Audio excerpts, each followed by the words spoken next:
Hello everyone, welcome to colourful Kannada. So ದೇಶಾದ್ಯಂತ ಭಾರಿ ದೊಡ್ಡ ಮಟ್ಟದಲ್ಲಿ ವಿವಾದಗಳನ್ನು ಸೃಷ್ಟಿ ಮಾಡ್ತಾ ಇರುವಂತಹ ನೀಟ್ ಎಕ್ಸಾಮಿನೇಷನ್ ಹಾಗೆ ಅದರ ಫಲಿತಾಂಶದಲ್ಲಿ ನಡೆದಿರುವಂತಹ ಹಗರಣಗಳ ಕುರಿತಾಗಿ ಒಂದಷ್ಟು ಕುತೂಹಲಕಾರಿ ಬೆಳವಣಿಗೆಗಳು ಕಂಡು ಬರ್ತಾ ಇದೆ. ಇದನ್ನ ವಿದ್ಯಾರ್ಥಿಗಳ ಪರವಾಗಿ ಒಂದು ರೀತಿ ಪಾಸಿಟಿವ್ ರೇ ಆಫ್ ಹೋಪ್ ಅಂತ ಕೂಡ ಕನ್ಸಿಡರ್ ಮಾಡಬಹುದು.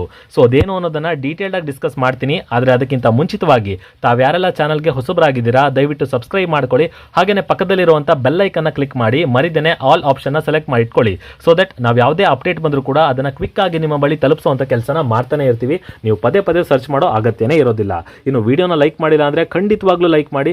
ಬಿಕಾಸ್ ನೀವು ಲೈಕ್ ಮಾಡೋದ್ರಿಂದ ಹೆಚ್ಚು ಹೆಚ್ಚು ಜನರಿಗೆ ವಿಡಿಯೋ ತಲುಪುತ್ತೆ ಆ್ಯಂಡ್ ಏನು ಬೆಲೆ ಸಿಗಬೇಕು ಅದು ಸಿಗುತ್ತೆ. ಹೆಚ್ಚು ಜನರನ್ನು ತಲುಪಿದ್ರೆ ಆಕ್ಷನ್ ಕೂಡ ದೊಡ್ಡದಾಗೇ ಇರುತ್ತೆ. So I request all of you to like this video. ಇನ್ನು ಸ್ಟಾರ್ಟ್ ಮಾಡೋದಾದ್ರೆ ಈ PDF ಏನು ನೋಡ್ತಾ ಇದ್ದೀರಾ, ಫಸ್ಟ್ ಆಫ್ ಆಲ್ ಈ PDF ಬಂದು ಕಲ್ಕತ್ತಾ ಹೈಕೋರ್ಟ್ನಲ್ಲಿ ಒಂದು ಕೇಸ್ ದಾಖಲಾಗಿದೆ ನೀಟ್ ರಿಸಲ್ಟ್ಸ್ ವಿರುದ್ಧವಾಗಿ. ಈ ಕೇಸ್ ಹಾಕಿರೋರು ತನ್ಮಯ್ ಚಟ್ಟೋಪಾಧ್ಯಾಯ ಅನ್ನೋ ವ್ಯಕ್ತಿ ನ್ಯಾಷನಲ್ ಟೆಸ್ಟಿಂಗ್ ಏಜೆನ್ಸಿಯವರ ವಿರುದ್ಧವಾಗಿ. ಹಿಯರಿಂಗ್ ಆಗಿದೆ. ಹಿಯರಿಂಗ್ ಆದಮೇಲೆ ಒಂದು ಕನ್ಕ್ಲೂಷನ್ ಬರುತ್ತಲ್ಲ, ನಾನು ಬರೀ ಆ ಕನ್ಕ್ಲೂಷನ್ ಕಡೆ ಮಾತ್ರ ಗಮನ ಕೊಡೋಣ. ಬಿಕಾಸ್ ಈ 2 ಪೇಜ್ ಏನಿದೆ ಇದನ್ನ ಕಂಪ್ಲೀಟ್ ಆಗಿ ಓದಿ ನಾನೇನು ಡಿಸ್ಕಸ್ ಮಾಡೋದಕ್ಕೆ ಹೋಗೋದಿಲ್ಲ. ನಿಮಗೆ ಅರ್ಥ ಆಗೋ ರೀತಿಯಲ್ಲಿ ಕನ್ಕ್ಲೂಷನ್ ಹೇಳ್ತೀನಿ. ಇಲ್ಲಿ ಏನು ಹೇಳಿದೆ ಕೋರ್ಟ್ ನ್ಯಾಷನಲ್ ಟೆಸ್ಟಿಂಗ್ ಏಜೆನ್ಸಿ ಅವರಿಗೆ ಅಂತ ಅಂದರೆ, ನಿಮಗೆ 10 ದಿನಗಳ ಕಾಲಾವಕಾಶವನ್ನು ಕೊಡ್ತೀವಿ. ಈ 10 ದಿನಗಳ ಒಳಗಾಗಿ ನೀವೊಂದು ಅಫಿಡವಿಟ್ನ ಸಲ್ಲಿಸಬೇಕಾಗತ್ತೆ. ಯಾಕೆ ನೀವು ಗ್ರೇಸ್ ಮಾರ್ಕ್ಸ್ ಅನ್ನ ಕೊಟ್ರಿ, ಯಾವ ರೀತಿ ಕೊಟ್ರಿ, ಯಾರ ಸೂಚನೆ ಮೇರೆಗೆ ಕೊಟ್ರಿ, ಇದಕ್ಕೆ ಬಳಸಿರುವಂತಹ ಫಾರ್ಮುಲಾ ಏನು, 718 ಮತ್ತು 719 ಇವೆರಡು ಮಾತ್ರ ಸಸ್ಪಿಷಿಯಸ್ ಮಾರ್ಕ್ಸ್ ಅಲ್ವಾ.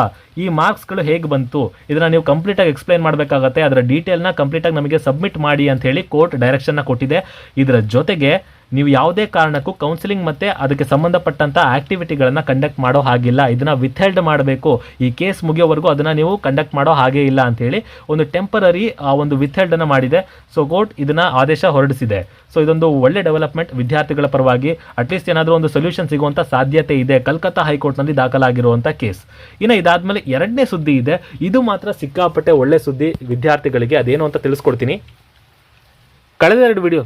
ಕಳೆದ ವಿಡಿಯೋಗಳಲ್ಲಿ ಹಿಂದಿನ ವಿಡಿಯೋಗಳಲ್ಲಿ ನಾನು ನಿಮಗೆ ಹೇಳಿದ್ದೆ ಕೋರ್ಟ್ ಇವಾಗ ಹಿಂದಿನ ವಿಡಿಯೋಗಳಲ್ಲಿ ನಾನು ನಿಮಗೆ ಹೇಳಿದ್ದೆ ನ್ಯಾಷನಲ್ ಟೆಸ್ಟಿಂಗ್ ಏಜೆನ್ಸಿಯವರು ಈ ರಿಸಲ್ಟನ್ನು ಕೊಡಬೇಕಾದ್ರೆ ಯಾವ ವಿದ್ಯಾರ್ಥಿಗಳಿಗೆ ಶಾರ್ಟೇಜ್ ಆಫ್ ಟೈಮ್ ಆಗಿದೆ ಅಂತಹ ವಿದ್ಯಾರ್ಥಿಗಳ ಮಾರ್ಕ್ಸನ್ನು ನಾರ್ಮಲೈಸೇಷನ್ಗೆ ಒಳಪಡಿಸಿ ಆ ನಾರ್ಮಲೈಸೇಷನ್ ಬಂದ ನಂತರ ಏನು ಗ್ರೇಸ್ ಮಾರ್ಕ್ಸ್ ಆ್ಯಡ್ ಆಗಿದೆ ಅದನ್ನೆಲ್ಲ ಸೇರಿಸ್ಬಿಟ್ಟು ಟೋಟಲ್ ರಿಸಲ್ಟ್ಸನ್ನು ಕೊಟ್ಟಿದ್ದಾರೆ.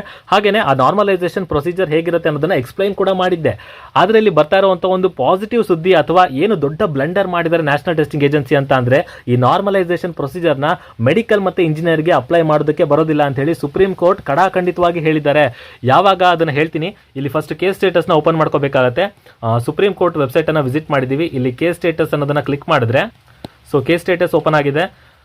ಸೆಲೆಕ್ಟ್ ಕೇಸ್ ಟೈಪ್ ಅಂತ ಇದೆ. ರಿಟ್ ಪಿಟಿಷನ್ನ ಅಪೀಲ್ ಮಾಡೋಣ. So writ petition civil case number 551ನ ನಾವು ಎಂಟರ್ ಮಾಡಬೇಕಾಗತ್ತೆ. 551 ಇಲ್ಲಿ ಇಯರ್ ಬಂದುಬಿಟ್ಟು 2018ನ ನಾವು ಸೆಲೆಕ್ಟ್ ಮಾಡಬೇಕಾಗತ್ತೆ. ಸೊ 2018ನ ಸೆಲೆಕ್ಟ್ ಮಾಡಿ 10-2 ಗೊತ್ತೇ ಇದೆ 8 ಅಂತ ಸೆಲೆಕ್ಟ್ ಮಾಡಬೇಕಾಗತ್ತೆ. ಸೊ ಸರ್ಚ್ ಕೊಟ್ಟರೆ ಇಲ್ಲೊಂದು ಕೇಸ್ ನಿಮಗೆ ಬರುತ್ತೆ. 20152/2018 WPC ನಂಬರ್ ಅಂತ ಕೊಟ್ಟಿದ್ದಾರೆ. ದಿಶಾ ಪಾಂಚಾಲ್ ಯೂನಿಯನ್ ಆಫ್ ಇಂಡಿಯಾದ ಸೆಕ್ರೆಟರಿ ಡಿಸ್ಪೋಸ್ಡ್. ಕೇಸ್ ಸ್ಟೇಟಸ್ ಏನಿದೆ ಡಿಸ್ಪೋಸ್ ಆಗಿದೆ ಅಂದರೆ ಕಂಪ್ಲೀಟ್ ಹಿಯರಿಂಗ್ ಆಗಿ ಅಲ್ಲಿ ಏನಿದೆ ತೀರ್ಪು ಕೂಡ ಬಂದಾಗಿದೆ ಅಂತ ಅರ್ಥ. ಆ್ಯಂಡ್ ಈ ಕೇಸ್ ಸ್ಟೇಟಸ್ ಏನಿದೆ ಅಥವಾ ಈ ಕೇಸ್ ಬಗ್ಗೆ ನಾನು ನಿಮಗೆ ಹಿಂದಿನ ವಿಡಿಯೋದಲ್ಲೇ ತಿಳಿಸಿದ್ದೆ. ಇಲ್ಲೊಂದು ಕೇಸ್ ಬಂದಿತ್ತು. ಇದು clot exam, common law admission test ಇದೆಯಲ್ಲ, ಆ ಕ್ಲಾಟ್ ಎಕ್ಸಾಮ್ಗೆ ಸಂಬಂಧಪಟ್ಟ ಹಾಗೆ ಏನು ನಾರ್ಮಲೈಸೇಷನ್ ಮಾಡಿ ರ್ಯಾಂಕನ್ನು ಕೊಡಿ ಅಂತ ಹೇಳಿ ಕೋರ್ಟ್ ಡೈರೆಕ್ಷನ್ ಕೊಟ್ಟಿತ್ತು ಸುಪ್ರೀಂ ಕೋರ್ಟ್. ಅದೇ ಆರ್ಡರ್ನ ನಾನು ನಿಮಗೆ ಹಿಂದಿನ ವಿಡಿಯೋದಲ್ಲಿ ತಿಳಿಸಿದ್ದೆ. ಆ ಕಂಪ್ಲೀಟ್ ಕೇಸ್ ಏನಿದೆ ಆ ಡೀಟೇಲ್ಸ್ನ ನಿಮಗೆ ತಿಳಿಸಿದ್ದೆ. ಒಂದು ಆಲ್ಮೋಸ್ಟ್ 20 ಪೇಜ್ ಏನೋ ಇತ್ತು. ಸೊ ಅದೇ ಕೇಸ್ ಸ್ಟೇಟಸ್ನ ನಾನು ನಿಮಗೆ ತೋರಿಸ್ತಾ ಇದ್ದೀನಿ. ಇಲ್ಲಿ ಸುಪ್ರೀಂ ಕೋರ್ಟ್ನಲ್ಲಿ ಆ್ಯಕ್ಷನ್ ಅಂತ ಇದೆ, ವೀವ್ ಅಂತ ಕೊಟ್ಟ ಮೇಲೆ ಸೊ ಇಲ್ಲಿ ನೋಡ್ಬೋದು ದಿಶಾ ಪಾಂಚಾಲ್ ತಪನ್ ಗೌರ್ ಅಂತ ಇನ್ನೊಂದಷ್ಟು ಜನ ಇದೆ. ಕೇಸ್ ಸ್ಟೇಟಸ್ ಅಥವಾ ಕೇಸ್ ನಂಬರ್ನ ನೀವು ನೋಡ್ಬೋದು. ಇಲ್ಲಿ ಸ್ಟೇಟಸ್ ಡಿಸ್ಪೋಸ್ಡ್ ಅಂತ ಕೊಟ್ಟಿದ್ದಾರೆ. ಹಿಯರಿಂಗ್ ಆಗಿದೆ ಅಂತ ಹೇಳಿ ಅಂದರೆ 2018ರಲ್ಲಿ ನೋಡಿ. ಇದೇ ಕೇಸ್ನ ಆಧಾರವಾಗಿ ಇಟ್ಕೊಂಡು ನಮ್ಮ ನ್ಯಾಷನಲ್ ಟೆಸ್ಟಿಂಗ್ ಏಜೆನ್ಸಿಯವರು ಸ್ಟೂಡೆಂಟ್ಸ್ಗಳ ಮಾರ್ಕ್ಸ್ನ ನಾರ್ಮಲೈಸೇಷನ್ ಮಾಡಿ ಗ್ರೇಸ್ ಮಾರ್ಕ್ಸ್ ಕೊಟ್ಟಿರುವಂಥದ್ದು. ಆಯಿತಾ, ಇದೇ ಕೇಸ್ ಆರ್ಡರಲ್ಲಿ ಮೆನ್ಷನ್ ಮಾಡಿದ್ದಾರೆ ಕ್ಲಿಯರ್ ಆಗಿ. ಇಲ್ಲಿ ನೋಡ್ಬೋದು ಡಿಸ್ಪೋಸ್ಡ್ ಆಫ್ ಅಂತ ಇದೆ. Admission to educational institutions other than medical and engineering. This is the point to be noted. Medical ಮತ್ತು ಇಂಜಿನಿಯರಿಂಗ್ಗೆ ಯಾವುದೇ ಕಾರಣಕ್ಕೂ ಈ ನಾರ್ಮಲೈಸೇಷನ್ ಪ್ರೊಸೀಜರ್ನ ಅಪ್ಲೈ ಮಾಡೋ ಹಾಗೆ ಇಲ್ಲ. ಮತ್ತು ಈ ಆರ್ಡರಲ್ಲಿ ಮತ್ತೆ ಇನ್ನೊಂದು ಪಾಯಿಂಟ್ ಕ್ಲಿಯರಾಗಿ ಮೆನ್ಷನ್ ಆಗಿರೋದೇನು ಅಂತ ಅಂದರೆ, ನಿಮಗೆ ನಾರ್ಮಲೈಸೇಷನ್ ಮಾಡಿದ ಮೇಲೆ ಇಬ್ಬರು ವಿದ್ಯಾರ್ಥಿಗಳ ಮಾರ್ಕ್ಸ್ ಏನಿದೆ ಅದು ಸೇಮ್ ಬರ್ಬೋದು, ರ್ಯಾಂಕಿಂಗ್ ಕೂಡ ಸೇಮ್ ಬರ್ಬೋದು. ಆ ಟೈಮ್ನಲ್ಲಿ ಅವಿಬ್ಬರು ವಿದ್ಯಾರ್ಥಿಗಳಿಗೆ ಮೋಸ ಆಗಬಾರ್ದು ಅಂತ ಹೇಳಿಬಿಟ್ಟು ಅವರಿಗೆ ಎಕ್ಸ್ಟ್ರಾ ಅಡಿಷನಲ್ ಸೀಟ್ಸ್ಗಳನ್ನ ಕಾಲೇಜಲ್ಲಿ ಜಾಸ್ತಿ ಮಾಡೋದಕ್ಕೆ ಹೇಳಿದರು. ಕೋರ್ಟ್ ಆರ್ಡರ್ ಕೊಟ್ಟಿದ್ದೆ ಅದು. ಆದರೆ ಮೆಡಿಕಲ್ನಲ್ಲಿ ಹಾಗೆ ಮಾಡೋದಕ್ಕಾಗತ್ತಾ? ಎಕ್ಸ್ಟ್ರಾ ಸೀಟ್ಸ್ಗಳನ್ನ ಕೊಡೋದಕ್ಕಾಗತ್ತಾ? ಏಮ್ಸ್ ಡೆಲ್ಲಿಯಲ್ಲಿ ಎಷ್ಟು ಸೀಟ್ ಇದೆ? ಅದನ್ನು ಇನ್ಕ್ರೀಸ್ ಮಾಡಿಬಿಟ್ರೆ ಏನು ಕತೆ ಆಗುತ್ತೆ ಅದು ನಿಮಗೂ ಕೂಡ ಗೊತ್ತಿದೆ. ಸೊ ಜಾಸ್ತಿ ಮಾಡೋದಕ್ಕಾಗತ್ತಾ? ಈಗ 720 67 ಜನಕ್ಕೆ 720 ಬಂದುಬಿಟ್ಟಿದೆ. ಸೊ ಈಗ ಅವರೆಲ್ಲ ಏನು ಮಾಡಬೇಕು? ಅಷ್ಟೊಂದು ಜನಕ್ಕೆ ಬಂದುಬಿಟ್ಟಿದೆ. ಈಗ ಅವರೆಲ್ಲರಿಗೂ ಏಮ್ಸ್ ಡೆಲ್ಲಿಯಲ್ಲಿ ಸೀಟ್ ಕೊಡೋದಕ್ಕಾಗತ್ತಾ? ಈಗ ಏನು ಕತೆ ಅನ್ನೋದನ್ನು ಇವರು ಡಿಸ್ಕಸ್ ಮಾಡಲೇಬೇಕಾಗಿದೆ. ಈಗ NTA ಅವ್ರು ಮಾಡಿರುವಂಥ ದೊಡ್ಡ ಬ್ಲಂಡರ್ ಇದು. ಮೆಡಿಕಲ್ ಮತ್ತು ಇಂಜಿನಿಯರಿಂಗ್ ಈ ಒಂದು ಫೀಲ್ಡಿಗೆ ಯಾವುದೇ ಕಾರಣಕ್ಕೂ ಈ ನಾರ್ಮಲೈಸೇಷನ್ ಪ್ರೊಸೀಜರ್ನ ಅಪ್ಲೈ ಮಾಡೋದಕ್ಕೆ ಸಾಧ್ಯನೇ ಇಲ್ಲ. ಇಲ್ಲಿ ಕೋರ್ಟ್ ಡೈರೆಕ್ಷನ್ ಕೊಟ್ಟಿರೋದು CLAT exam admission to law ಕಾಲೇಜ್ಗಳಿಗೆ ಅಡ್ಮಿಷನ್ ಏನಿದೆ ಅದಕ್ಕೆ ಮಾತ್ರ ಈ ಒಂದು ಎಕ್ಸಾಮಿನೇಷನ್ ನಾರ್ಮಲೈಸೇಷನ್ ಅಪ್ಲೈ ಮಾಡಿ ಅಂತ ಕೋರ್ಟ್ ಡೈರೆಕ್ಷನ್ ಕೊಟ್ಟಿತ್ತು. ಆದರೆ ಪಾಪ NTA ಇದನ್ನು ಕಂಪ್ಲೀಟಾಗಿ ತಿಳ್ಕೊಳ್ಳಿಲ್ಲ. ಡೈರೆಕ್ಟಾಗಿ ತೊಗೊಂಬಂದ್ಬಿಟ್ಟು ಅದನ್ನು ಮೆಡಿಕಲ್ನಲ್ಲಿ ಅಪ್ಲೈ ಮಾಡಿ ಅದಕ್ಕೆ ಯಾವುದೇ ಒಂದು ಕ್ಲಿಯರಾಗಿ ನಮಗೆ ಸ್ಟೇಟ್ಮೆಂಟ್ ಕೊಡ್ದೇನೆ ಅವ್ರು ಏನು ಮಾಡಿದ್ದಾರೆ ಅನ್ನೋದನ್ನು ಎಕ್ಸ್ಪ್ಲೈನ್ ಮಾಡ್ದೇನೆ ಸಡನ್ನಾಗಿ ರಿಸಲ್ಟ್ಸ್ನ ಡಿಕ್ಲೇರ್ ಮಾಡಿಬಿಟ್ರು. ಅದು ಜೂನ್ 14ಕ್ಕೆ ಬರಬೇಕಾಗಿದ್ದಂಥ ರಿಸಲ್ಟನ್ನು 4ನೇ ತಾರೀಕು ಲೋಕಸಭಾ ಎಲೆಕ್ಷನ್ ಇದೆಯಲ್ಲ, ಎಲೆಕ್ಷನ್ ರಿಸಲ್ಟ್ ಡೇ ಎಲ್ಲರೂ ಆ ಕಡೆ ಬ್ಯುಸಿ ಆಗಿರ್ತಾರೆ. ನೀಟ್ ಎಕ್ಸಾಮ್ ಕಡೆ ಯಾರು ತಲೆ ಕೆಡಿಸ್ಕೋತಾರೆ? ಗೌರ್ಮೆಂಟು ತಲೆ ಕೆಡಿಸ್ಕೊಳ್ಳಲ್ಲ, ಜನಗಳು ಕೂಡ ತಲೆ ಕೆಡಿಸ್ಕೊಳ್ಳಲ್ಲ. ಸುಮ್ಮನೆ ಹಾಗೆ ಬಿಟ್ಬಿಡೋಣ, ಎಲ್ಲ ಸುಮ್ಮನೆ ಹಂಗೆ ನಾರ್ಮಲ್ ಆಗಿಬಿಡ್ತಾರೆ ಅನ್ನೋ ಯೋಚನೆಯಲ್ಲಿ 4ನೇ ತಾರೀಕೆ ತಂದುಬಿಟ್ರೇನೋ ಗೊತ್ತಿಲ್ಲ. ತುಂಬಾ ಸಸ್ಪಿಷಿಯಸ್ ಆಗಿದೆ ಇದಂತೂ ಮಾತ್ರ. ಹಾಗೆಯೇ ಇನ್ನೊಂದು ವಿಷಯ ಏನು ಬರ್ತಾ ಇದೆ ಅಂತ ಅಂದರೆ 4ನೇ ತಾರೀಕು ಒಬ್ಬ ವಿದ್ಯಾರ್ಥಿಯ ರಿಸಲ್ಟ್ ಏನಾಗಿತ್ತು? 510 ಆಗಿತ್ತು. ಬಟ್ ಅದೇ ವಿದ್ಯಾರ್ಥಿ 2ನೇ ದಿನ ಚೆಕ್ ಮಾಡಿದಾಗ ಅದು ಆಲ್ಮೋಸ್ಟ್ 300ಕ್ಕೆ ಬಂದು ನಿಂತಿದೆ. ಇದು ಹೇಗಾಗೋದಕ್ಕೆ ಸಾಧ್ಯ? ಆಲ್ಮೋಸ್ಟ್ ರ್ಯಾಂಕಿಂಗ್ ಶೀಟ್ ನನ್ನ ಹತ್ರ ಇಲ್ಲ ಸದ್ಯಕ್ಕೆ, ಬಟ್ ತುಂಬ ಕಡೆ ಇದು ರಿಪೋರ್ಟ್ ಆಗ್ತಾ ಇದೆ. ಆ್ಯಂಡ್ ನಾನು ಈಗೇನು ತೋರಿಸ್ತಾ ಇದ್ದೀನಲ್ಲ ಈ ಕೋರ್ಟ್ ಆರ್ಡರ್, ಇದು ನನಗೆ ನಿನ್ನೆಯಿಂದನೂ ಸುಮಾರು ಜನ ಮೆಸೇಜ್ ಮಾಡಿ ಈ ಸ್ಕ್ರೀನ್ಶಾಟನ್ನು ಕಳಿಸ್ತಾನೆ ಇದ್ರು. ನೋಡಿ ಸರ್, ಈ ರೀತಿ ಇದೆ, ಇದನ್ನು ಕೋರ್ಟ್ ಆರ್ಡರ್ ಆಗಿದೆ ಈ ರೀತಿ. ಬಟ್ NTA ಅವರು ಇದನ್ನು ಮಿಸ್ಲೀಡ್ ಮಾಡಿಬಿಟ್ಟು ಅವ್ರು ಬೇರೆ ರೀತಿಯೇ ಒಂದು ರಿಸಲ್ಟ್ಸನ್ನು ಕೊಟ್ಟಿದ್ದಾರೆ. ಇದು ತುಂಬಾ ದೊಡ್ಡ ತಪ್ಪಾಗಿದೆ, ಇಲ್ಲಿ ಬ್ಲೆಂಡರ್ ಆಗಿದೆ, ಇದನ್ನು ಕರೆಕ್ಟ್ ಮಾಡ್ಕೋಬೇಕು, ಏನಾದರೂ ಹೇಳಿ ಅಂತ. ಸೊ ಅದಕ್ಕೆ ನಾನು ವಿಡಿಯೋನ ಮಾಡಿ ನಿಮಗೆ ತಿಳಿಸೋ ಪ್ರಯತ್ನ ಮಾಡ್ತಾ ಇದ್ದೀನಿ. ಸೊ ವಿಡಿಯೋನ ಆದಷ್ಟು ಶೇರ್ ಮಾಡಿ, ಸೊ ದಟ್ ಈ ಒಂದು ಮಾಹಿತಿ ಏನಿದೆ ಎಲ್ರಿಗೂ ತಲುಪೋ ಹಾಗಾಗಲಿ. ಶೇರ್ ಮಾಡಿಲ್ಲ ಅಂದ್ರೂ ಪರವಾಗಿಲ್ಲ, ನೀವು ಅಟ್ಲೀಸ್ಟ್ ಲೈಕ್ ಮಾಡಿದ್ರೆ ಗೊತ್ತಲ್ವಾ, ಇದು ಆಟೋಮೆಟಿಕಲಿ ರೆಕಮೆಂಡ್ ಆಗುತ್ತೆ.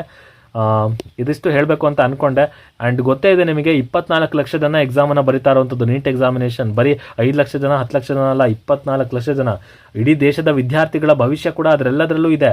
ಸೊ ಅವ್ರಿಗೆಲ್ಲರಿಗೂ ಈ ರೀತಿ ನಾರ್ಮಲೈಸೇಷನ್ ಮಾಡಿ ನೀವೊಂದು ಶಾಕ್ ಕೊಟ್ಟರೆ ಏನಾಗಬೇಕು ಹೇಳಿ? ಇದೊಂದು ಮ್ಯಾಸಿವ್ ಬ್ಲಂಡರ್ ಅಂತ ಹೇಳ್ಬೋದು. ಮೆಡಿಕಲ್ ಮತ್ತು ಇಂಜಿನಿಯರಿಂಗ್ಗೆ ಯಾವ ಕಾರಣಕ್ಕೂ ಇದನ್ನು ಅಪ್ಲೈ ಮಾಡೋ ಹಾಗಿಲ್ಲ. ನ್ಯಾಷನಲ್ ಟೆಸ್ಟಿಂಗ್ ಏಜೆನ್ಸಿ ಅವರೇ ಇದನ್ನು ಆದಷ್ಟು ಬೇಗ ನೀವೇ ರೆಕ್ಟಿಫೈ ಮಾಡಿಕೊಂಡ್ರೆ ತುಂಬ ಒಳ್ಳೆಯದು. ಈಗ ಕಲ್ಕತ್ತಾ ಹೈಕೋರ್ಟ್ ನಿಮಗೆ ತಡೆ ಆಜ್ಞೆನ ಕೊಟ್ಟಿದೆ, ನೀವು ಯಾವುದೇ ಕಾರಣಕ್ಕೂ ಕೌನ್ಸಿಲಿಂಗನ್ನು ಕಂಡಕ್ಟ್ ಮಾಡೋ ಹಾಗಿಲ್ಲ ಕೋರ್ಟ್ನ ಆರ್ಡರ್ ಇಲ್ದೇ. ಅಥವಾ ನೀವು ಒಂದು ಕಾಲಾವಕಾಶ ಏನು ಕೊಟ್ಟಿದ್ದಾರೆ ಅಷ್ಟರೊಳಗೆ ಸಬ್ಮಿಟ್ ಮಾಡಲೇಬೇಕು ಅವರು, ಆ ರಿಪೋರ್ಟ್ ಏನಾಗಿದೆ ಏನು ಬಿಟ್ಟಿದ್ದಾರೆ ಅಂತೇಳಿ. ಇಲ್ಲಿ ಖಂಡಿತವಾಗ್ಲೂ ಏನಾದರೂ ಒಂದು ನಿರ್ಧಾರ ಬರುವಂಥ ಸಾಧ್ಯತೆ ಇದೆ. ಯಾಕಂದರೆ ಸಾಲಿಡ್ ಪ್ರೂಫ್ ಇಲ್ಲವೇ ಇಲ್ಲ ನ್ಯಾಷನಲ್ ಟೆಸ್ಟಿಂಗ್ ಏಜೆನ್ಸಿ ಕಡೆ. ಬಟ್ ಈ ಕಡೆ ನೋಡಿದ್ರೆ ವಿದ್ಯಾರ್ಥಿಗಳ ಪರವಾಗಿ ಇಲ್ಲೊಂದು ಸಾಲಿಡ್ ಪ್ರೂಫ್ ಇದೆ. ಮೆಡಿಕಲ್ ಮತ್ತು ಇಂಜಿನಿಯರಿಂಗ್ಗೆ ಯಾವ ಕಾರಣಕ್ಕೂ ಅಪ್ಲೈ ಮಾಡೋ ಹಾಗೆ ಇಲ್ಲ ಅಂತ ಹೇಳ್ಬಿಟ್ಟು. ಸೊ NTA ಖಂಡಿತವಾಗ್ಲೂ ಇಲ್ಲಿ ಫೇಲ್ಯೂರ್ ಆಗುತ್ತೆ. ವಿದ್ಯಾರ್ಥಿಗಳಿಗೆ ತುಂಬ ಒಳ್ಳೆ ಸುದ್ದಿ ಇದು. ಒಂದು ಪಕ್ಷದಲ್ಲಿ ನಿಮಗೆ ರಿಸಲ್ಟ್ಸ್ ಚೇಂಜ್ ಆಗಿ ಮತ್ತೆ ನಿಮಗೆ ಹೊಸ ರಿಸಲ್ಟ್ಸ್ಗಳು ಬರುವಂಥ ಸಾಧ್ಯತೆ ಇರುತ್ತೆ. ಅಥವಾ ನಿಮಗೇನಾದರೂ ಎಕ್ಸಾಮ್ ಟೈಮಲ್ಲಿ ಆಗಿತ್ತಲ್ಲ, ಪೇಪರ್ ಲೀಕ್ ಆಗಿದೆ, ಮತ್ತು ಪೇಪರ್ ಡಿಸ್ಟ್ರಿಬ್ಯೂಷನ್ ಸರಿಯಾಗಿ ಆಗಿಲ್ಲ, ಮತ್ತು ಕೆಲವೊಂದು ವಿದ್ಯಾರ್ಥಿಗಳು ಎಕ್ಸಾಮ್ ಸೆಂಟರ್ನಿಂದ ಬೇಗ ಎದ್ದು ಬಂದುಬಿಟ್ಟು ಪೇಪರ್ನ ಆನ್ಲೈನಲ್ಲಿ ಅಪ್ಲೋಡ್ ಮಾಡಿದ್ರು, ಇದೆಲ್ಲ ಏನಾದರೂ ಇನ್ವೆಸ್ಟಿಗೇಷನಲ್ಲಿ ಪ್ರೂವ್ ಆಯಿತು ಅಂತ ಅಂದರೆ ಇಟ್ಕೊಳ್ಳಿ, ನೀಟ್ ಎಕ್ಸಾಮಿನೇಷನ್ ಮತ್ತೊಂದು ಸಲ ನಡೆಯುವಂಥ ಸಾಧ್ಯತೆ ಇದೆ. ನೀಟ್ ಎಕ್ಸಾಮಿನೇಷನ್ ಮತ್ತೊಂದು ಸಲ ನಡೆಯುವಂಥ ಸಾಧ್ಯತೆ ಇದೆ. ಕರೆಕ್ಟಾಗಿ ಕೇಳಿಸ್ಕೊಳ್ಳಿ. ಆ ಇನ್ವೆಸ್ಟಿಗೇಷನ್ ಪ್ರೂವ್ ಆಗಬೇಕಷ್ಟೇ. ಇನ್ವೆಸ್ಟಿಗೇಟ್ ಮಾಡಿದ್ಮೇಲೆ ಪೇಪರ್ ಲೀಕ್ ಆಗಿತ್ತು, ಬಿಹಾರ್ ಪಾಟ್ನಾದಲ್ಲಿ ಪೇಪರ್ ಲೀಕ್ ಆಗಿತ್ತು, ಅಥವಾ ಫರೀದಾಬಾದಲ್ಲಿ ಅಲ್ಲೇನೋ ಘಟನೆ ನಡೆದಿತ್ತು, ಇದೆಲ್ಲ ಕರೆಕ್ಟಾಗಿ ಇನ್ವೆಸ್ಟಿಗೇಟ್ ಆಗಿ ಬಂತು ಅಂತ ಅಂದರೆ ಖಂಡಿತವಾಗ್ಲೂ ನೀಟ್ ಎಕ್ಸಾಮಿನೇಷನ್ ಮತ್ತೆ ನಡೆಯುವಂಥ ಸಾಧ್ಯತೆ ಇದೆ. ಇನ್ನು ಇದಾದ ಮೇಲೆ ನೀವು ನೋಡ್ಬೋದು ಗ್ರೇಸ್ ಮಾರ್ಕ್ಸನ್ನು ಯಾಕೆ ಕೊಡಬೇಕು. ಈಗ ಫಾರ್ ಎಕ್ಸಾಂಪಲ್ ಒಬ್ಬ ವಿದ್ಯಾರ್ಥಿಗೆ 20 ನಿಮಿಷ ಏನಾದರೂ ಕಮ್ಮಿ ಆಯಿತು ಅಂದರೆ ಅವನಿಗೆ ಅಡಿಷ್ನಲ್ ಆಗಿ ಇನ್ನೊಂದು 20 ನಿಮಿಷ ಕೊಡಿ, ಎಕ್ಸಾಮ್ ಬರೀಲಿ ಅವನು. ಅದನ್ನು ಬಿಟ್ಬಿಟ್ಟು ಆ 20 ನಿಮಿಷದಲ್ಲಿ ನೀವು 150-100 ಮಾರ್ಕ್ಸ್ನೆಲ್ಲ ಗ್ರೇಸ್ ಮಾರ್ಕ್ಸ್ನ ಕೊಟ್ಬಿಟ್ರೆ ಬೇರೆ ವಿದ್ಯಾರ್ಥಿಗಳೆಲ್ಲ ಎಲ್ಲಿಗೆ ಹೋಗಬೇಕು? ಅವನಿಗೆ ಟೈಮ್ ಲಾಸ್ ಆಗಿದೆ ಅಂದರೆ ಟೈಮ್ ಕೊಡಿ. ಯಾಕೆ ಅವತ್ತಿನ ದಿನ ಟೈಮ್ ಕೊಡೋದಕ್ಕೆ ನಿಮ್ಮ ಹತ್ರ ಆಪ್ಷನ್ನೇ ಇರಲಿಲ್ವಾ? ಗ್ರೇಸ್ ಮಾರ್ಕ್ಸ್ ಕೊಡೋದೊಂದೇ ಆಪ್ಷನ್ ಆಗಿತ್ತಾ? ಇನ್ನು 4 ಸ್ಟೇಟ್ನ ವಿದ್ಯಾರ್ಥಿಗಳು, ಪಂಜಾಬ್, ಹರಿಯಾಣ, ಡೆಲ್ಲಿ ಮತ್ತು ಛತ್ತೀಸ್ಗಢ, ಈ 4 ಸ್ಟೇಟ್ನ ವಿದ್ಯಾರ್ಥಿಗಳು ನಿಮಗೆ ಅಪೀಲ್ ಮಾಡಿದರೆ ಆ 4 ಸ್ಟೇಟ್ನಲ್ಲಿ ಇದ್ದಿದ್ದು ಬರೀ 1563 ವಿದ್ಯಾರ್ಥಿಗಳಂತ ಏನೋ ನೀವು ಮೆನ್ಷನ್ ಮಾಡಿದ್ದೀರಾ ನಿಮ್ಮ PDF-ನಲ್ಲಿ. ಬಟ್ 1563 ವಿದ್ಯಾರ್ಥಿಗಳು ಹೇಗೆ ಸಾಧ್ಯ ಅಂದರೆ ಪ್ರತಿ ಸ್ಟೇಟ್ನಲ್ಲೂ ನಿಮಗೆ ಒಂದೊಂದು ಸೆಂಟರ್ನಲ್ಲಿ ಮಾತ್ರ ಈ ರೀತಿ ಆಗಿರಬೇಕು ಅಂತ. ಇಲ್ಲಾಂದರೆ ಇದು ಆಲ್ಮೋಸ್ಟ್ ಬರೀ 1500 ವಿದ್ಯಾರ್ಥಿಗಳಿಗೆ ನೀವು ಈ ರೀತಿ ನಾರ್ಮಲೈಸೇಷನ್ ಮಾಡಿ ಮಾರ್ಕ್ಸ್ ಕೊಟ್ಟರೆ ಲಕ್ಷ ಹೆಂಗೆ ವೇರಿ ಆಗುತ್ತೆ ರ್ಯಾಂಕಿಂಗ್ಗಳು? How is that possible? So ಇದು ಬರೀ 1500 ವಿದ್ಯಾರ್ಥಿಗಳ ಕೇಸ್ ಅಲ್ಲ, ಇದು ಆಲ್ಮೋಸ್ಟ್ ನಿಮಗೆ 20,000ದಿಂದ 40,000 ವಿದ್ಯಾರ್ಥಿಗಳಷ್ಟು ಕೇಸ್ ಇದೆ. ಇದು 40,000 ವಿದ್ಯಾರ್ಥಿಗಳು ಇಷ್ಟು ಏರುಪೇರು ಆಗಿರುವಂಥ ಸಾಧ್ಯತೆ ಇದೆ. ನೋಡೋಣ ಏನಾಗುತ್ತೆ ಅಂತ ಹೇಳಿ. ಅಪ್ಡೇಟ್ ಏನಿತ್ತು ನಾನು ನಿಮಗೆ ತಲುಪಿಸುವಂಥ ಕೆಲಸ ಮಾಡಿದ್ದೀನಿ. ನೆಕ್ಸ್ಟ್ ವಿಡಿಯೋ ಸಿಗೋಣ. ಅಲ್ಲಿವರೆಗೂ take care and stay safe.